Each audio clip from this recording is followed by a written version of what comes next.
I'm sure people will still be signing on.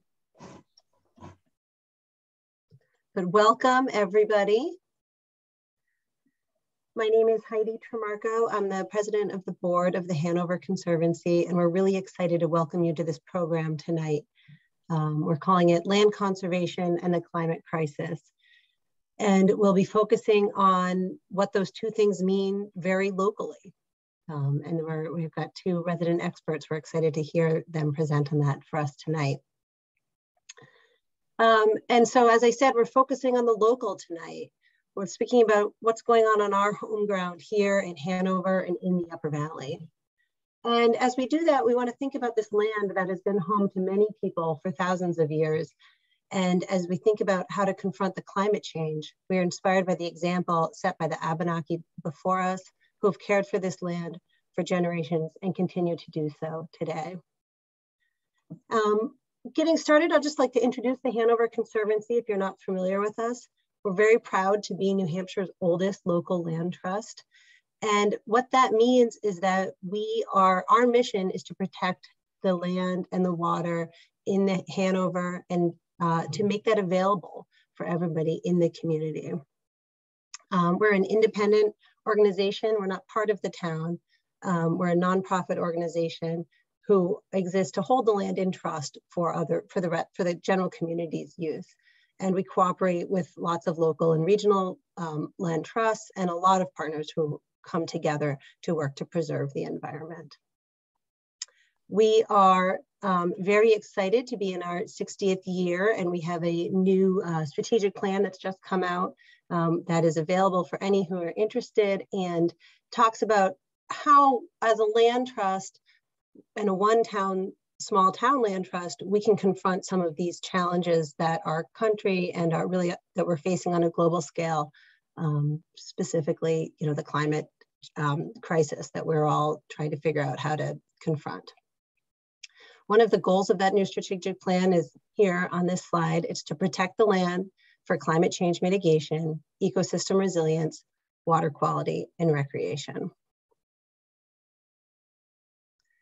And so tonight you're going to hear, like I said, from two resident experts in the field. We're really excited to have them. First, you'll hear from Elena Mihaly, who is Vice President of the Conservation Law Foundation and heads up CLF's Vermont office. She is an environmental attorney and also has a master's in environmental law and policy from Vermont Law School. She's a local resident. Her and her family have a 120-acre farm in Norwich. And what we're really excited about tonight is Elena's done a lot of thinking about what the climate crisis means to our community specifically and to the Upper Valley, and how it will change, what will change and what won't change in the Upper Valley as people tend to move up here in light of the climate crisis. And after Elena, we'll have Adair Mulligan, who's the executive director of the Hanover Conservancy and is a biologist by training, and dedicates her time to preserving the land and the water in Hanover, and also to really building a community of like-minded folks who want to protect the environment. And so we're really excited to hear from them tonight. We'll be taking questions in the chat. And I think if you can put those questions in the chat, we'll be organizing those all and having them addressed at the end of each presentation. So with that, I will hand it over. Thank you, Heidi. It's so nice to join you all tonight. I really appreciate it. And I have a deep respect for the work of land trusts. I, as noted, live on a beautiful old farm that has a conservation easement on it. And I myself was on the board of the Upper Valley Land Trust for a number of years. So I'm really appreciative of the work that you all are doing and happy to participate tonight. I am gonna hopefully seamlessly transition into sharing my screen and starting from the beginning. Heidi, maybe you can just give me a thumbs up if you see my screen. Okay, great. So as noted, my name is Elena Mihaly, and I'm the Vice President and Director of Conservation Law Foundation's Vermont office. And I'm gonna spend the next 10 to 15 minutes talking about the concept of climate migration and really going into detail about what that means and what it means for the Upper Valley specifically, and why it's worth thinking about and planning for early. At its core, and I believe sometimes pictures speak 1,000 words, this is really what climate migration is about. It's about the fact that when faced with the choice of whether you see this on your way home from work on the left or this on the right, many people are starting to wake up and think, I don't want to deal with wildfires happening every other month. There are places that don't look like that. And there are places with much more plentiful water than I have. And while certainly our region doesn't quite look like this beautiful bridge picture today, we know that majority of the year, it's a gorgeous place to live. And that the Upper Valley has a whole slew of very attractive amenities. We've got relatively ample open space, thanks in large part to the great work of conservancies and land trusts.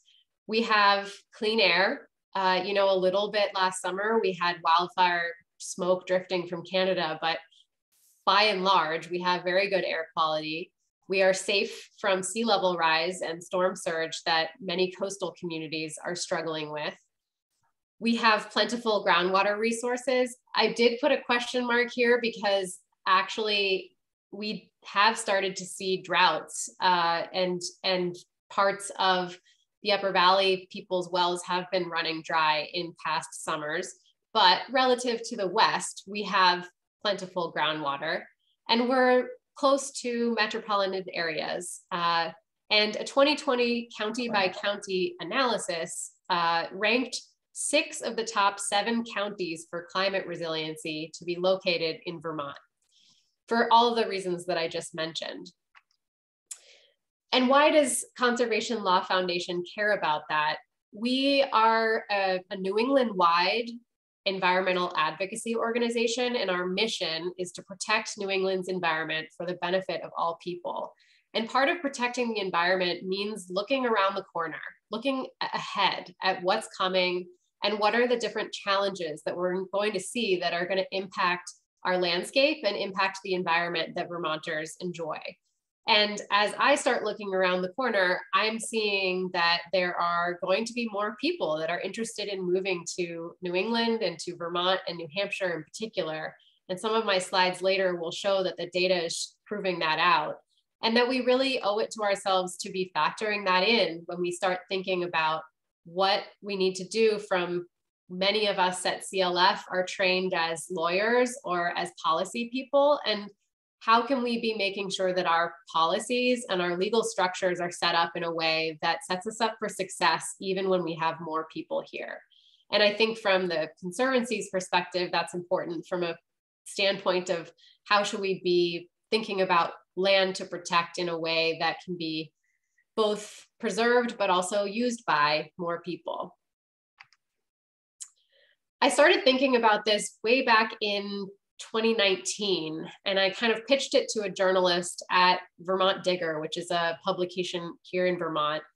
And back then we were using this term climate migration, this kind of combo term. And the way I was kind of pitching it was, could this be a way to help reverse some of the population trends where we're seeing in Vermont, unfortunately, a lot of young people were moving.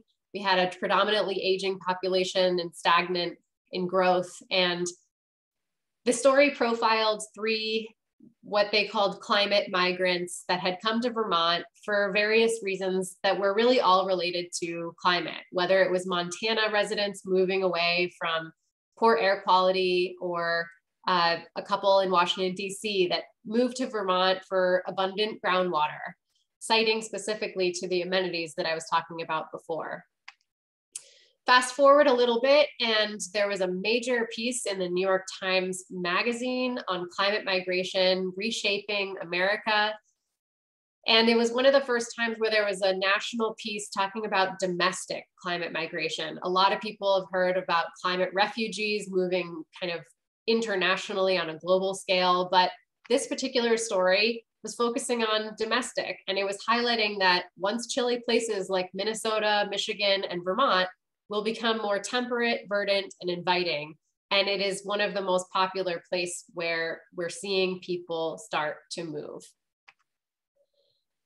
New Hampshire Public Radio then did a piece on climate change, driving migration to New Hampshire, and kind of the tensions versus opportunities that that creates. And I think as I started talking about this more publicly, many people were coming to me and asking, well, how many people are going to move? And the answer is that that data doesn't really exist, not yet. But what we can look at is actually what happened in the last 2 years during COVID migration and the many people that moved to this part of the country for COVID.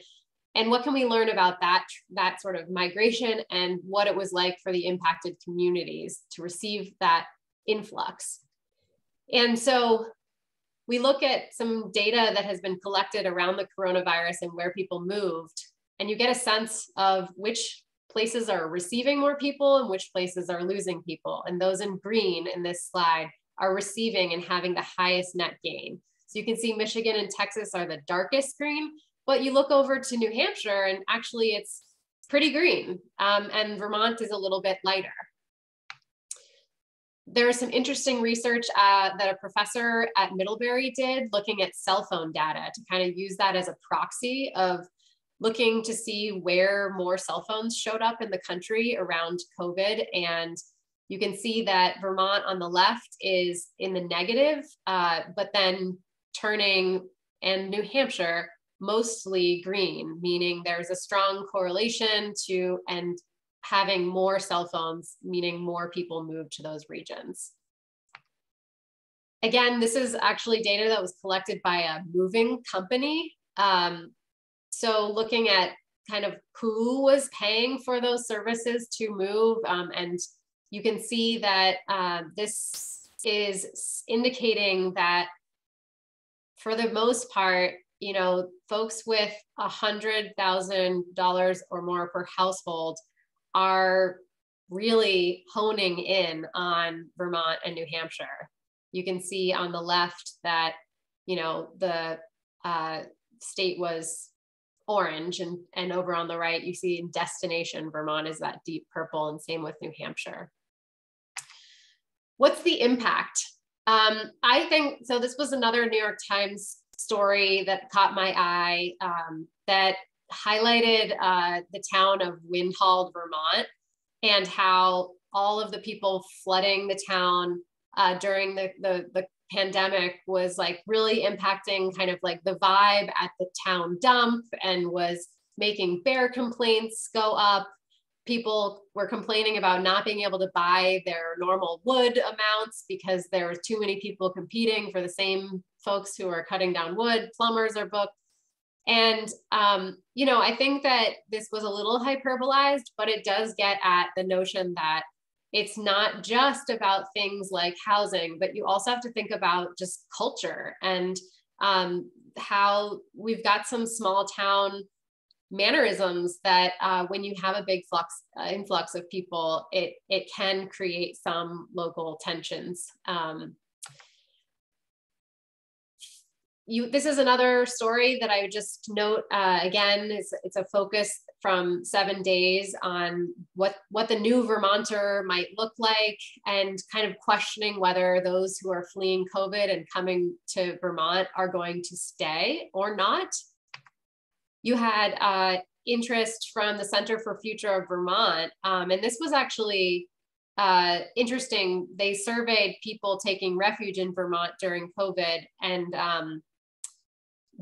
I'm just noting that the more than 1/3 said they were likely or very likely to stay in Vermont, and that specifically the reasons why they cited that they were likely to stay were landscape, environment, community, and safety. So really, again, focused on that land and on that open space concept. Finally, just recently, this past January, 7 Days ran another story, this time kind of, I think, answering that first question that they asked, saying like, yes, climate migrants from around America are seeking refuge in Vermont, and they're actually staying. And that again, citing the reasons that they came and the reasons why, in part pointing to the remote work opportunities they are able to stay beyond the pandemic. And again, the reasons that they're citing kind of pointing back to these amenities. And so some people actually refer to these people as amenity migrants, not necessarily climate migrants, but they're going to where there are the kinds of amenities that they want in their life. They may not cite climate, but they'll cite something like, I want to be someplace where there's more open space, or I want to be somewhere where there's more clean air. So are we planning for climate migration? Folks want us to. We actually paid to have a question in the Vermonter poll asking, do you feel action should be taken in Vermont to prepare for climate migration? And 63% of people said yes. And I actually changed, I've given this presentation in a different form in different contexts. And when I was going through to update it, I was actually excited to be able to shift that. This slide used to say, are we planning for climate migration? And it said, not really. And I'm excited to say that some limited planning is actually underway, and that I have observed more, it's coming up in more fora. And one of those is in Vermont. We've spent the last year in doing a public process to write a climate action plan at the state level. And it mentions climate migration as a vulnerability that we have to be aware of that could stand in the way of us achieving our climate pollution reduction goals. And essentially the line of thought that they are making there is that because many of our small towns lack community wastewater and water infrastructure, what this means is that when you have more people coming, the path of least resistance is to have more dispersed single-family home development on large lots along rural roads. And that has the implication of forest fragmentation. Some of those driveways are really cutting through the forest, and same thing with the large housing plots. And it means that we're driving more and we're contributing to more greenhouse gas emissions from a transportation sector. So if we aren't planning around investing in our cities and towns in a way that allows for more smart growth, more condensed growth, and really marking out which parts of the landscape we want to stay conserved and we don't want to be building more in, that's a potential vulnerability that they're talking about. And then also, just personally, what I've seen in the Upper Valley is that I think there's been a move to accommodate some denser housing and trying to ease some regulations around converting garages or building accessory dwelling units in barns so that we can accommodate more people in spaces that are already developed. So I think there's a lot of opportunity with this concept and as a sort of framing for how we think about planning ahead. Towns received a lot of ARPA and infrastructure dollars that just this past town meeting cycle in Vermont, at least, we did see a lot of towns choosing to invest in affordable housing, in improving wastewater infrastructure so that they could start to actually expand and build more in their downtowns. Also on the Vermont side, we have a 50-year-old, very novel and effective land use protection law that is referred to as Act 250. And this is a law that basically a lot of land use development projects trigger this law, and it requires local review by a particular development review board, and they have to walk through a certain set of criteria to make sure that that project doesn't cause undue air pollution, undue traffic, undue water pollution. There's a whole list of things. But one of the criticisms is that it does not have very strong criteria to protect forests. And as I was saying before, what we're seeing is that we've got homes being built up and fragmenting large tracts of protected forests, which are some of our best climate resilience assets. And so there is movement this legislative session. There's a bill right now that would try and add criteria to strengthen those forest protections under this law. I also just want to say that this movement of people has certainly highlighted existing structural inequities in our current structure. So I think that we all need to be continuing to focus on how we really surface and start to address those inequities, because they're only exacerbated when you have a stress like more people coming to a place. So I ended my previous presentation that I gave at the Upper Valley Adaptation Forum with this slide, because there's this great article in the Valley News about this concept of climate migration, but I wanted to change the title, because I'm desperately trying to make people understand that this isn't something that I'm trying to warn about as this scary thing that's coming down the pike, but rather that it's something we're sharing as an observation to start thinking about, and that really it's an opportunity if we plan for it, and a tremendous way to think about adding vitality, adding different perspectives, and adding new life and energy to the Upper Valley. So I will stop there and happy to entertain questions. Great. Well, Elena, let's see what we can do to ask people to unmute themselves if they have a question, or Marilla will also check the chat to see if there's something that has popped up in someone's head. That's very inspiring. Thank you. You're welcome. And if there are no questions, that's no problem. Is CLF advocating for renewable energy incentives with new housing and development? Let me see if I can stop my share, and this came through the chat. Okay.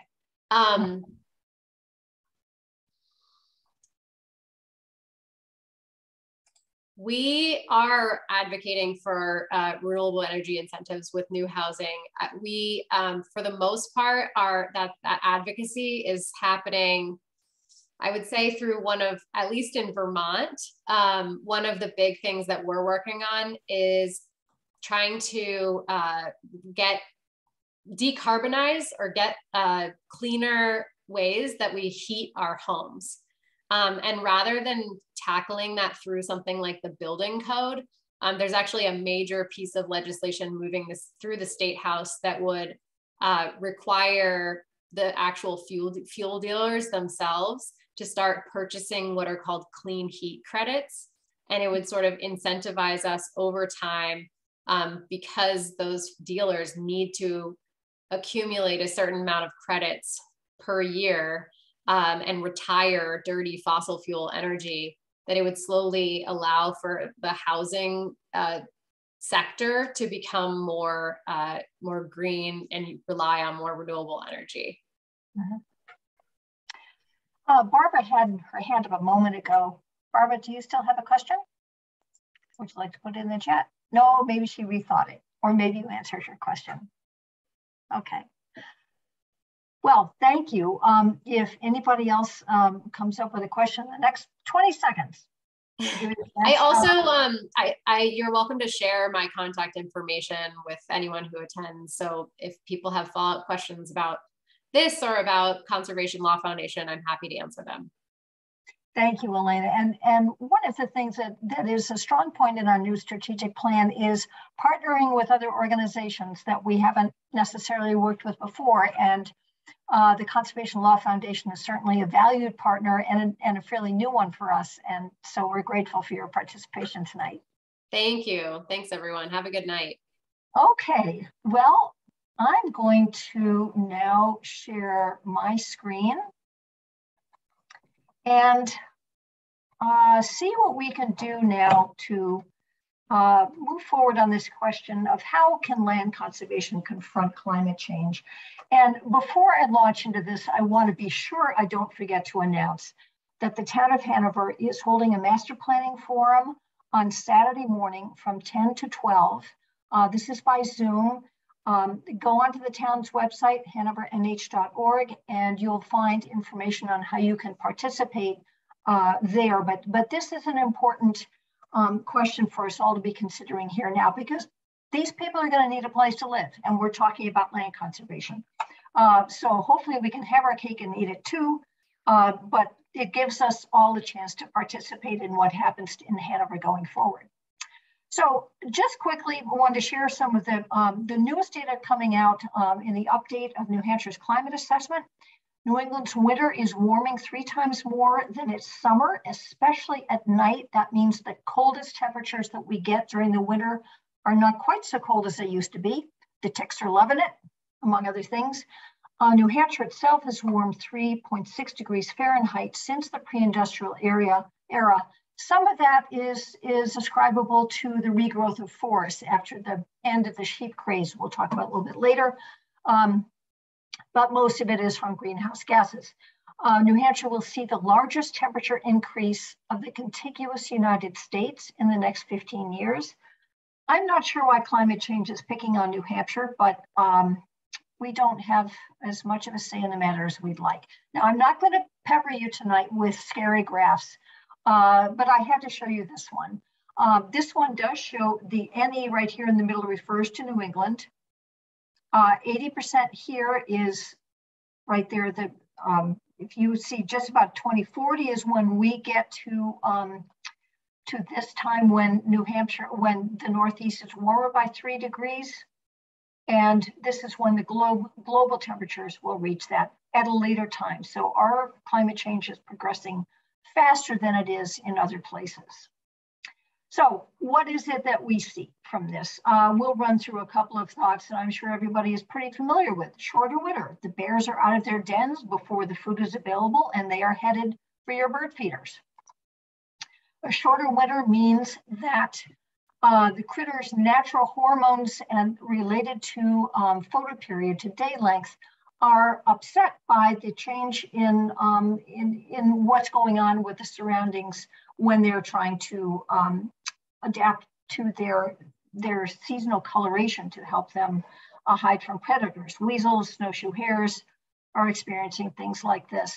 Milder winters, of course, instead of a blizzard, we're getting ice storms, and this can result in changes in forest composition with plants that are not quite as adapted to being snapped around. You can see the data collection devices here. This is an image taken at the Hubbard Brook Experimental Forest. Milder winter also means less snow cover. That means there's not the blanket on the ground that the snow would provide, so frost goes deeper into the ground. This does disturb the root systems with the heaving and thawing that this entails. And it turns out that it affects soil nitrogen. This experimental plot we're showing you here at Hubbard Brook was a plot where, bless the scientists, they got out there after every snowstorm and shoveled off this plot to then see what would happen in the soil and with the root systems of those trees. Another graphic from Hubbard Brook, the upper part is the likelihood of an insulating midwinter snowpack. These days, as you can see our area right here, and then moving ahead to the second half of this century, considerably less. Thanks to Clyde Watson, one of our Conservancy members who lives on 3 Mile Road, for this lovely photograph that she shared on Daybreak a week or so ago. That milder winter also is resulting, as we said, in deeper frost and a warmer early spring, which means a totally epic mud season, like what we experienced last week, and probably it's in our, not in our rearview mirror completely. But this is something that I don't think a lot of us really thought about in terms of climate change, because the ground with deeper frost is staying frozen longer, and then the water that is thawed on the top surface is just hanging around in the mud. Other land-related effects, a seasonal mismatch between pollinators, internal calendars, and the bloom times of plants that are more affected by ambient temperatures. Milder winters and a longer growing season means that there's more opportunity for invasive plants who have developed this wonderful habit of leafing out before all the native plants, so they get a head start on things, and they lose their leaves later in the season. So they create almost a longer growing season for themselves and make themselves even better competitors against our native flora. Invasive insects like ticks, emerald ash borer, hemlock woolly adelgid, all of these delightful creatures are finding a warming climate here in our area more to their liking. This can also lead to a loss of native biodiversity, the wildflowers that we enjoy so much, and other things that we probably aren't even aware of that make a rich habitat for wildlife and for plants here becoming altered. Poor habitat quality can mean that, especially as animals need to move, that their populations can become isolated. This then leads to a decline in genetic vigor when you're not able to mix up the gene pool as effectively as you might have with a more mobile population. And that eventually means that our native flora and fauna can become less fit. Back to the water aspect of the New Hampshire Climate Assessment Update, records indicate that the total annual precipitation has increased over 5 inches since 1895, and from about that time period to 2040 is projected to increase by 19%, which is very significant. Much of this coming in extreme events, not the gentle, sweet rain that we had this afternoon, but something a lot more impactful, and especially in the springtime. So that milder, shorter winter combined with more rain and less snow means that spring runoff is really going to change in its character and its volume. You get more runoff from an ice-glazed land rather than having it soak into a blanket of snow that can just get wetter and wetter and then slowly release it as it melts. There's potential for more erosion downstream. The scene that you're looking at here is a trail on Moose Mountain that had been pretty well stamped down by avid hikers. And so what was left at this time of year up there was this trail of ice. And it actually had an impact on the Hanover Conservancy's budget because we decided it was time to invest in microspikes. We had snowshoes, now it was time to have microspikes for our trip participants. Well, we're seeing these sudden heavy storms. These lead to flooding, erosion, road washouts. This is an expensive thing. It threatens low-lying homes. And many of you may remember the washout on Reservoir Road in 2005. This is the first event of this type that I recall, having lived in the Upper Valley for 30 years. But of course, the Cold River flood also happened around that time. This cost our town just $275,000 in materials alone. And then when you add the labor and equipment, it was a very hefty bill. And on the flip side, we are probably going to be facing more in terms of summer droughts. Private wells begin to dry up as that precipitation switches to something that comes more in the springtime and more in heavy events so that it dries up in between those events. We should be watching our private wells and our groundwater supplies. This, of course, is a threat to crops. I think we should all be getting used to growing something that isn't quite as water thirsty as a big green lawn. Summer droughts affect then our stream flow. These are two different shots of the same place at the Lower Slave Brook Natural Area, one of the Hanover Conservancy's beautiful preserves off River Road. Less habitat, less wet room in a stream means there's less space for the creatures that live there, also placing stress on plants and wildlife. Of course, higher air temperatures affect water as well. If the water warms, it holds less oxygen.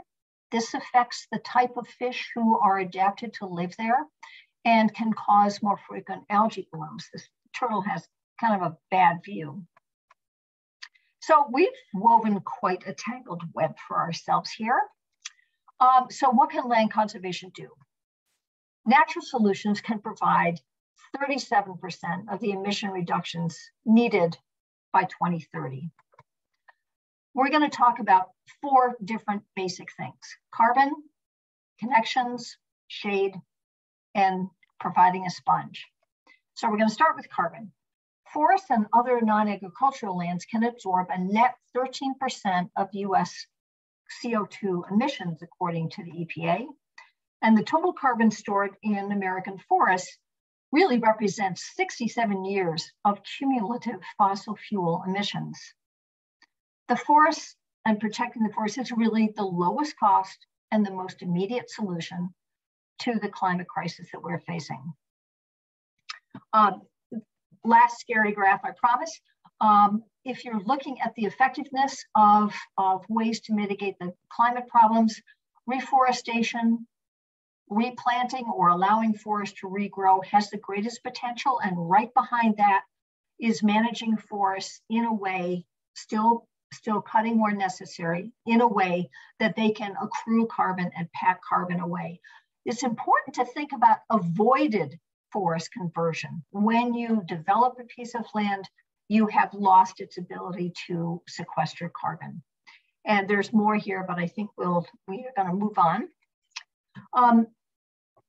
Keep a couple of simple things. A forest can store 2 to 3 tons per acre of carbon dioxide each year. This, of course, varies based on the species of tree, the growing conditions, the site conditions, the age of the tree, what's going on with the soils, how deep is the bedrock. So it's hard to make a generalization, but we can use that kind of as a rule of thumb. And we can't forget that so much carbon is stored in the soil itself by the trees, by the leaf litter that has fallen upon it and then accrues, by the plants that are growing there.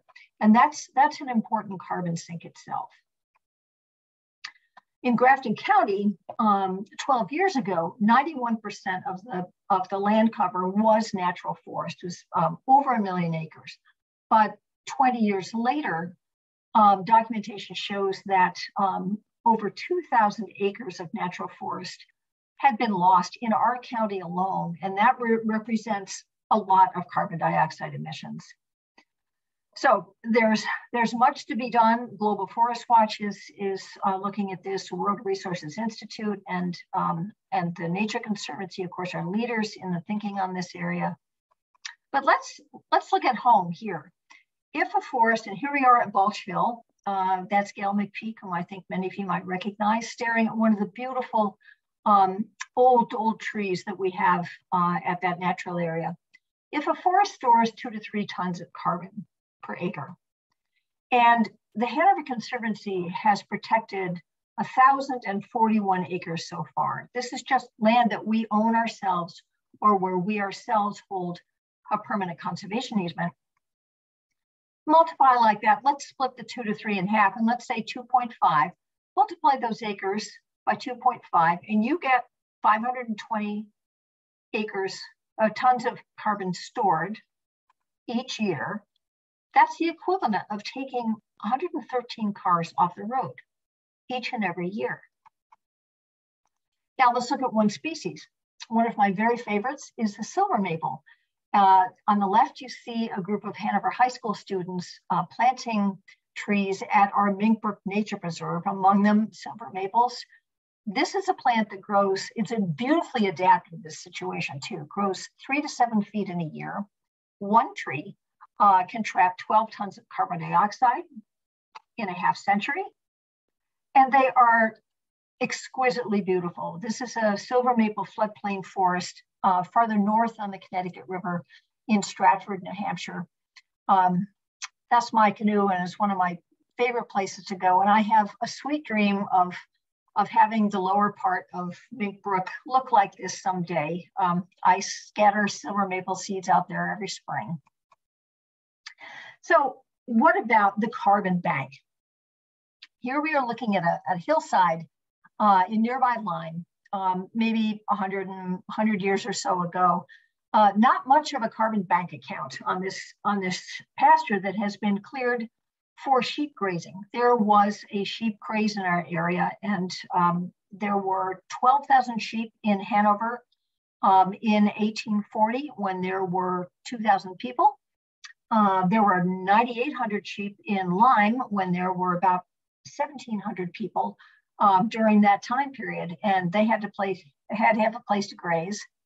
But this is what those sheep pastures largely look like now in our area. They have regrown as the sheep culture moved on. And we can look at this as a carbon bank deposit. This is growing and growing and packing away the carbon, both on the branches, in the foliage, in the trunks of the trees, in the root systems, and in the soils below them. Okay, so now let's turn to the idea of connecting.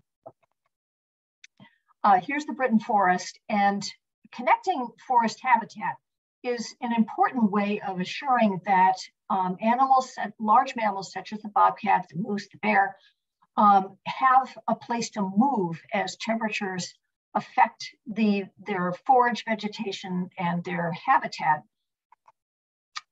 Development disconnects this. I need to say that this is an undisclosed location in the Upper Valley. This is not a shot taken in Hanover, but this sort of thing is happening in Hanover as well.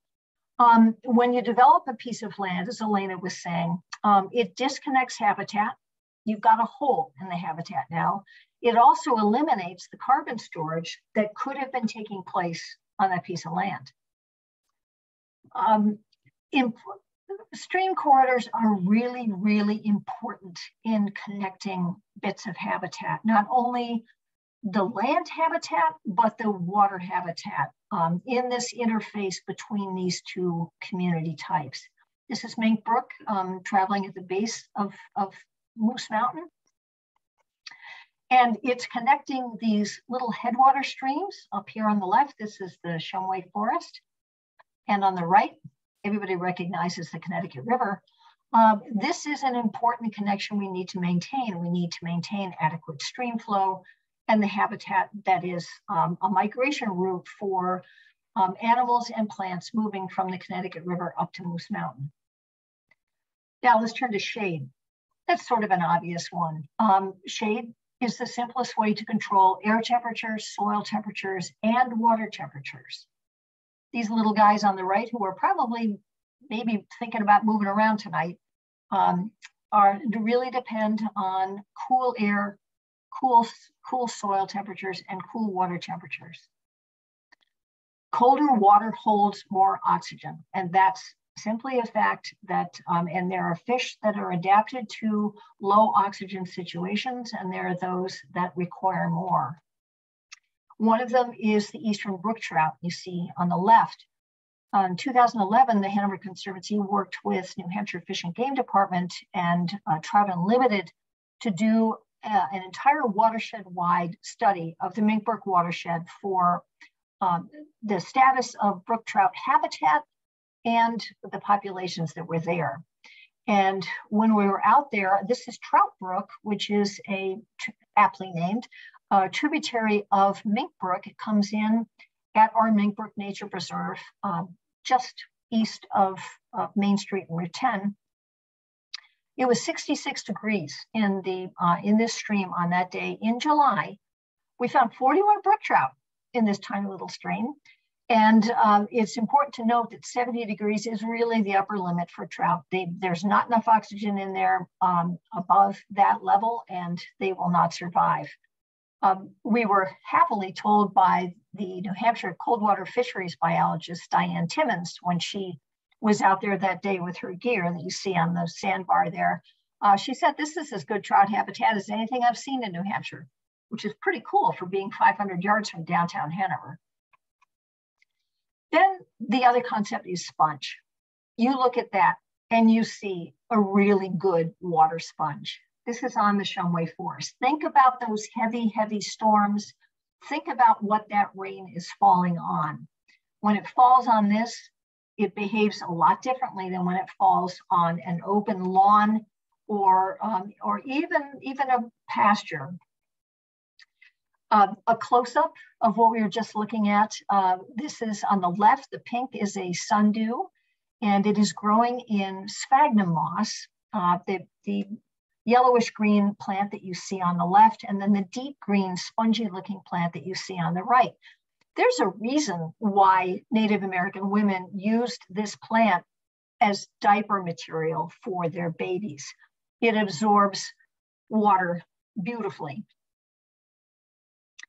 We're predicted to get more heavy rainstorms in early spring on frozen ground, and that is exactly what happened in March of 1936, only 7 years after that huge 1927 flood that took out almost every bridge on the Connecticut River and impacted the whole Northeast and actually even down to parts of Texas. This bridge, the North Thetford Bridge between Lyme and North Thetford, was taken out or seriously compromised by this flood and has not been rebuilt. But we're in for this. We need to build up our sponges. Here's another one on the Greensboro Ridge Natural Area, just behind Greensboro Road, between the Appalachian Trail and Greensboro Road. And you can see what an exquisite sponge this is. It will capture and hold that rainwater and then release it very, very slowly downstream, so that not all that water hits the main stem of those streams at the same time. This again is in the Mink Brook watershed. Roofs and driveways, impervious surfaces causing faster runoff. And while it doesn't really hit you on the head in this picture, the pavement, those beautiful patios and everything, those also absorb heat as well as shedding water quickly. Contrast that with this. Here's another photograph of the Shumway Forest, and this marshy area is in the headwaters of Mink Brook. Here's another one of a wetland just upstream from that last shot. Again, near Moose Mountain, the tamaracks loving that wet soil, but acting so, we should have write thank you notes to wetlands like this to keep us from flooding. More headwater streams, and all of it aimed at protecting Mink Brook. This scene on the right is the newly created Mink Brook Community Forest, which is going to do such a good job for us in so many ways. We've really been focusing at the Hanover Conservancy on the Mink Brook watershed in particular because it flows right through Etna Village. And there is such potential for flooding that could impact that community. So whenever we have a chance to protect some headwaters of this and keep that sponge intact, we'll do it if we can.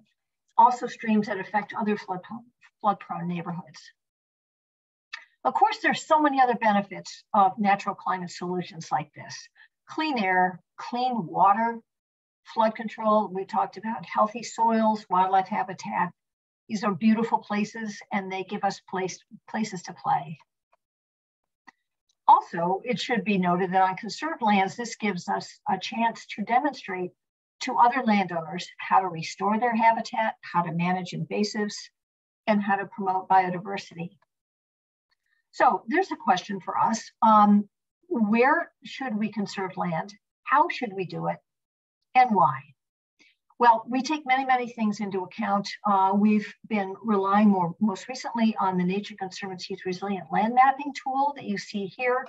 The dark green is an area that has recognized biodiversity and is resilient, more resilient to climate change.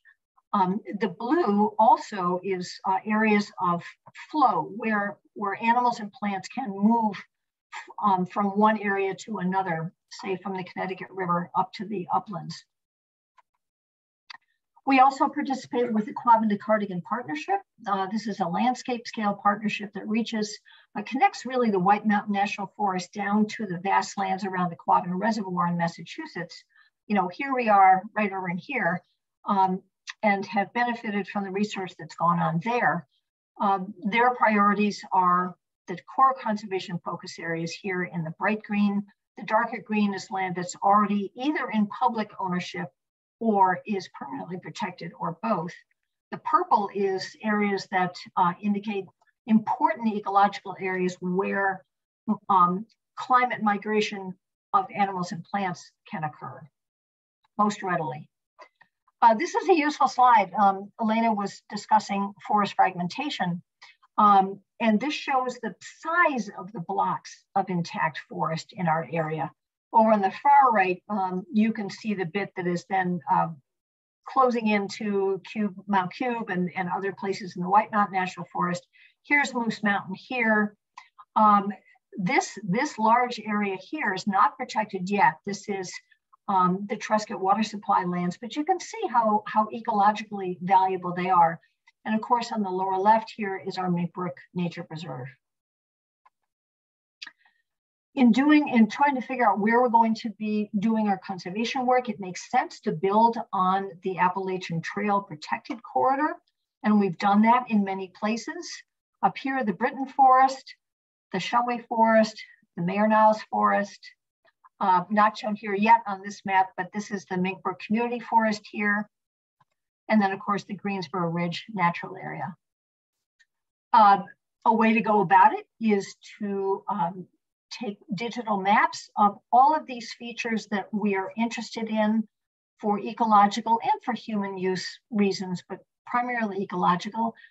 View this as a huge club sandwich. And when you slice through that sandwich and you encounter the most number of ingredients, the bread, the lettuce, the tomato, the avocado, the onion, the deli ham, the provolone, then you've got a piece of land that is really going to be a workhorse and do a lot of different things. Here's a simple way of looking at it. On the remote region of Hanover, the eastern side by Moose Mountain, you see elevation here in green. The higher the elevation, the darker the green it is. This dark one here is everything above 1,500 feet. We also include trails in here. We know how our community feels about trails. We're interested in elevation because, of course, the higher up you go, one would hope, the cooler it would be. Add to that the highest quality habitat as determined by the the New Hampshire Fish and Game Department, which has put out a wildlife action plan with maps that help us with this. The darker the color here, the more important the habitat is to protect. And you add to that, where are the already protected lands so that we can build upon those? You put all those together, you begin to get a crude map of priorities for those areas, with the darkest colors being the ones that we really want to go out and take a look at. We've updated these maps in the last couple of years to include the latest climate change resilience data from the Nature Conservancy and Quabbin to Cardigan Partnership. This is the eastern part of town. You can see in the crosshatched are areas that are permanently protected. And you can see where some of these important areas, especially important areas, are. The central part of Hanover, our rural area, you can see that there's a lot of priority here around the water supplies for our town. The third reservoir is right here. This is the Trescott water supply lands here. These lands, these stippled lands, are shown in a different way because while they are publicly owned, they're not protected yet permanently. And then on the western side of town, the river corridor, you see there's some very high priority areas here. And just because this area closer to town isn't showing quite so much, it doesn't mean it's not important. You can see that the course of Girl Brook here and its watershed and some other important areas as well. So let's pick one of these and say, well, what is it about this place that was so compelling? Well, let's look at the Shumway Forest on Moose Mountain. Of course, we had willing landowners. That was an important thing. We always want to work with landowners who want to go ahead and protect their vision for how they want their land to be in the future. Critical land for climate change resilience. It's cooler, unfragmented forest. It abutted already protected lands, protected for the AT. Great wildlife habitat, gorgeous wetlands, some of which I've already shown you tonight, and other habitat. Headwaters in Mink Brook, of course. The Appalachian Trail crosses this property, and there's a lot of public recreation and other trails on it. It looks a little bit like a gerrymandered election district, but that's because it was a large farm, of course, that was carved up over time. Here's the outline of the property here. The Appalachian Trail you see in red going across it. And if we're looking at the state's wildlife action plan here, this rather cheerful pink color indicates highest quality habitat in the state. And then the green is highest quality habitat in the biological region. So you can see that there's a good bit of really good stuff out there. The Shumways were delightful to work with and a real pleasure for them. I want to say that the photograph over Kay's shoulder here was taken by Jim Block, and that is Mink Brook coming off Moose Mountain from Mill Pond on their property, and we can serve that with them. Bottled gentian on the left, a lovely, interesting fall wildflower. Moose up there, not hard to find moose on Moose Mountain, although increasingly so, actually, I should say. Great trails and beautiful brooks. Our strategic plan also guides us to advocate for appropriately sited renewable energy projects, and also to look for places where we can combine housing along with conservation work. People need a place to live, and maybe they shouldn't be living in the middle of a large forest block. It's better to have them closer to town. This is something you can express your opinion in when the town holds its master planning forum. We did work on this at the Mink Brook Community Forest and supported the town of Hanover and the Trust for Public Land when they protected the 250 acres there and held out a small area for modest housing right along Greensboro Road, where there already was public infrastructure like water and sewer. Made a lot of sense. So meeting the 30 by 30 challenge that our country has been put before our country, protecting 30% of Hanover's land by 2030, what will that take? Here's a snapshot of the current permanently protected land as of yesterday in Hanover. The bright green areas that the Hanover Conservancy has either owns or has had a good hand in helping to protect. Actually, we do hold a deed restriction or conservation easement or fee ownership of all those bright green lands, and the others you see, a lot of it has to do with the Appalachian Trail. Here are the ones that we've participated in most directly. Our conservation impact over our last 61 years is creeping up on 3,000 acres. That translates to 1,473 cars taken off the road every year. So just keep this in mind, that protecting just 2 acres of woods can offset the emissions generated by 1 car in a year, every year.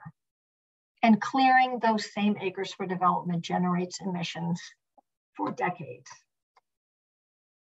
Now we have permanently protected 22.8% of Hanover between the federal government, the town of Hanover, Upper Valley Land Trust, and the Hanover Conservancy, and Pine Park, I want to add. But to reach the 30% goal in the next 8 years, we need to protect 2,310 more acres.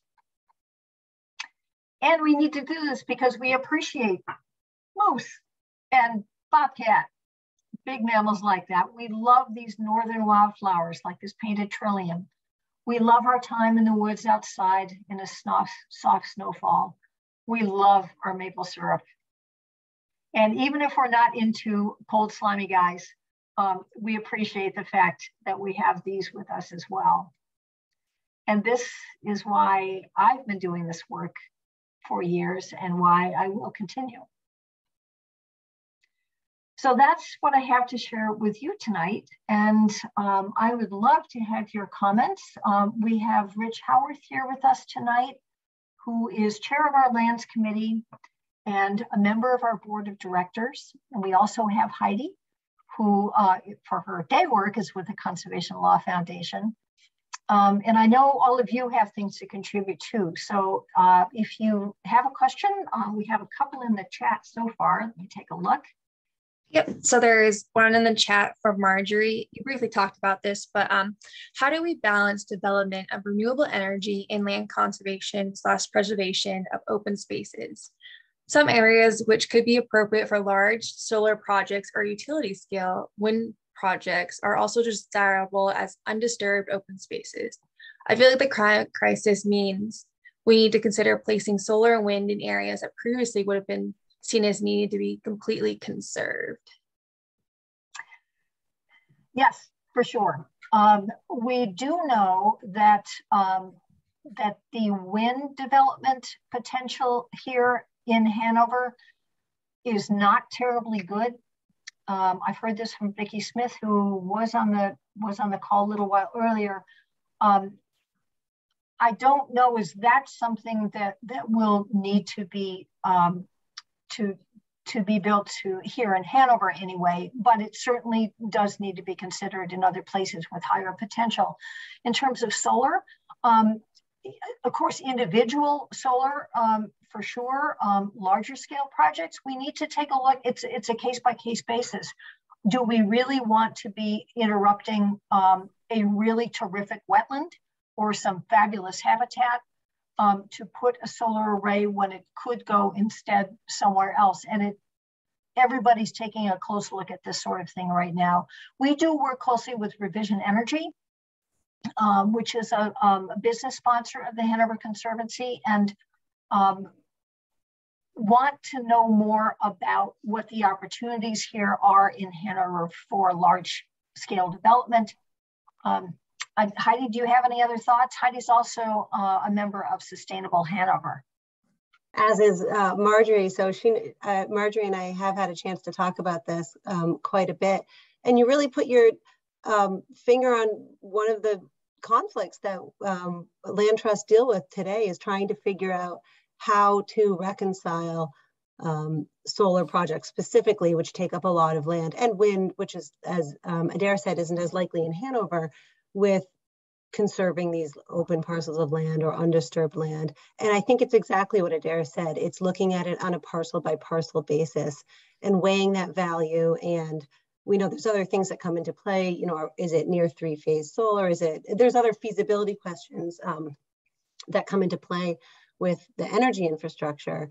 But it's something that we grapple with, that we're very aware of, and that I know the other land trusts do as well. And I think not even that long ago, but years ago, it was commonplace to put in, to prohibit all infrastructure in conserved land. And now I think there is an idea of land trusts to be more open towards different, renewable development specifically, and acknowledging that there might be some technologies either here now or coming down the road that we may need our lands to adapt to help us get out of the climate crisis. Rich, I don't know if you have anything to add. I'll just offer this. Rich Howarth, chair of the Lands Committee for the Conservancy. One of the biggest things that we can do in this region to mitigate climate change is to grow more trees and to prevent trees from being removed from the landscape. And we can't have solar panels and trees in the same location. That doesn't mean that we shouldn't have solar panels or that we shouldn't do conservation, but we should stop thinking of conservation as something that we do because it's nice for nature. In this region, an acre of high quality forest, in terms of its carbon storage potential, that's where we need to look, as both of our speakers this evening pointed out. That's the best thing that we can do.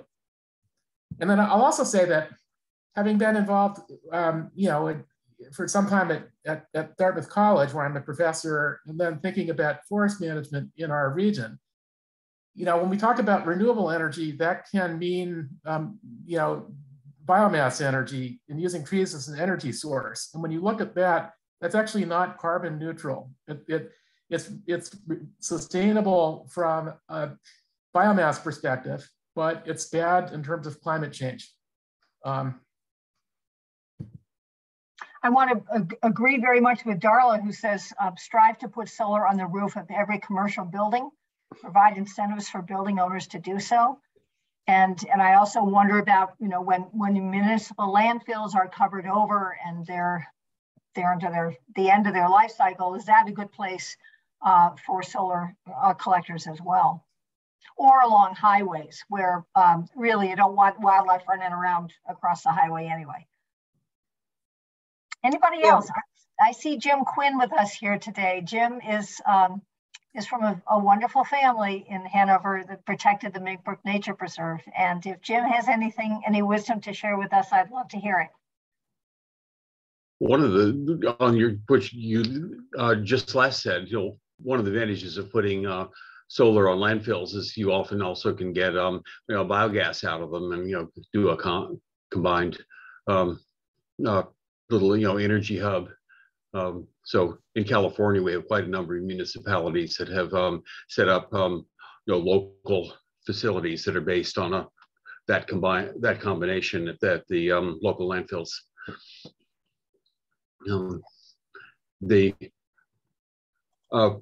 In California, once again, solar panels aren't allowed in highway dividing lines because there's too much danger of somebody piling into them and making a mess of everything. So that's our local law.